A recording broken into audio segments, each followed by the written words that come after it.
آپ روایات جا کر دیکھو، خدا کس قدر کریم ہے، خدا کس قدر رحیم ہے، ہمارے گناہوں کو فوراً وہ ان گناہوں کی سزا نہیں دیتا، لیکن روایات میں ثلاثن، 3 وہ لوگ ہیں جن کو عذاب دینے میں جلدی کی جاتی ہے۔ کتنے لوگ ہیں؟ 3 وہ لوگ ہیں جنہیں عذاب دینے میں جلدی کی جاتی۔ خدا ہمیشہ چاہتا ہے میرا بندہ واپس آ جائے، میرا بندہ لوٹ کر آ جائے۔ حتیٰ بعض روایات میں ملتا ہے ملائکہ خدا سے کہتے ہیں میرے اللہ کب تک فرصت، اس کی عمر نکلی جا رہی ہے، ابھی تک یہ حاضر نہیں ہو پایا، ابھی تک یہ بندگی میں نہیں، لیکن خدا کہتا نہیں میرا بندہ ہے، موقع دوں گا۔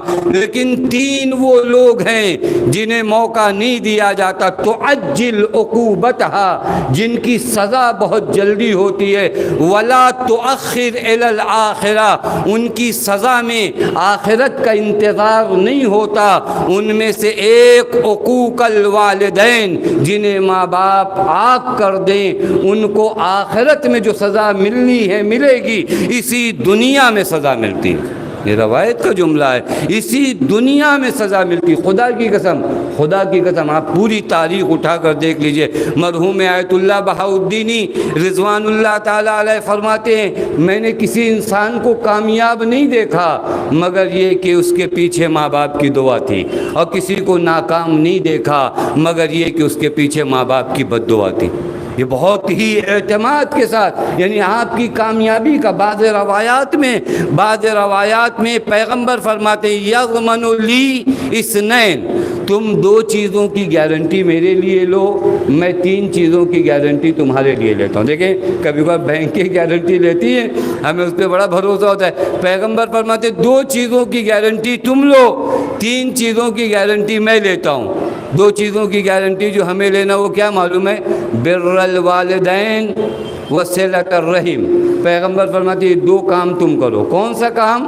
ماں باپ کے ساتھ نیکی، رشتہ داروں کے ساتھ بھلائی سے پیش آنا، یہ 2 کام تم کرو، 3 کام کی گارنٹی میں لیتا ہوں۔ ایک کثرت المال، تمہارے مال میں برکت دے دوں گا، وزیادت العمر، تمہاری عمر کو زیادہ کر دیا جائے گا، اس کے بعد والمحبت فی العشیرت، تمہیں تمہارے خاندان میں محبوب بنا دوں گا۔ ہم سارا مرحلہ کس لیے کرتے؟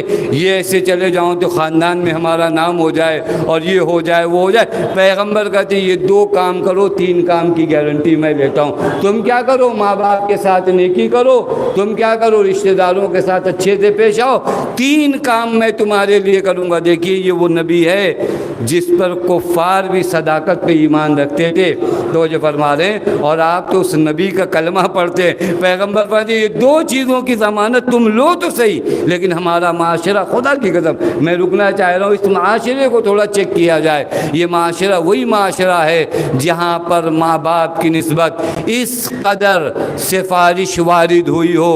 اس معاشرے میں اگر ماں باپ مظلوم ہو جائیں، اس معاشرے میں اگر ماں باپ کی نافرمانیاں ہونے لگیں، اس معاشرے میں مشکلات نہیں بڑھیں گی، مشکلات بڑھیں گی، اور پھر اس کے بعد آپ نہ جانے کہاں کہاں جاؤ گے اور کن کے پاس جاؤ گے، اور پتہ نہیں کتنے مولانا سے آپ کہو گے کہ ہمارے لیے دعا کریے، مسئلہ حل نہیں ہو رہا ہے۔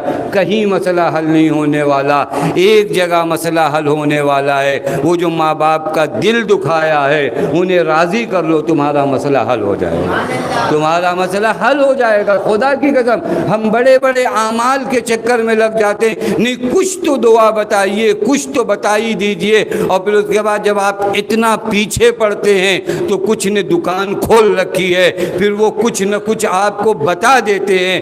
خدا کی قسم یاد رکھنا، آپ پر جب بھی مصائب آئیں، مشکلات آئیں، سختیاں آئیں، راستہ نہ نظر آئے، تو ایک ذات آپ کے گھر میں رہتی ہے، وہ ماں باپ کی ذات رہتی ہے۔ ان کے حضور میں جاؤ اور کہو کہ ہمارے لیے دعا کریں، ان سے کہو، ان کی دعائیں روایت میں ہے، دعاء الوالد لولدہ کا دعاء النبی لامتہ، اس سے بڑی بھی دعا ہے کہ اگر باپ اپنی اولاد کے حق میں دعا کرتا ہے، وہ دعا ایسی ہے جیسے نبی اپنی امت کے حق میں دعا کرتا ہو۔ اس سے بڑی بھی دعا چاہیے؟ دعاء الوالد لولدہ کا دعاء النبی لامتہ، امت کے لیے اگر نبی دعا کرے تو نبی کی دعا قبول ہوتی ہے نہیں ہوتی ہے؟ باپ کی دعا بیٹے کے حق میں ایسی ہی ہے۔ اب یہ دعائیں کیوں نہیں ہوتی؟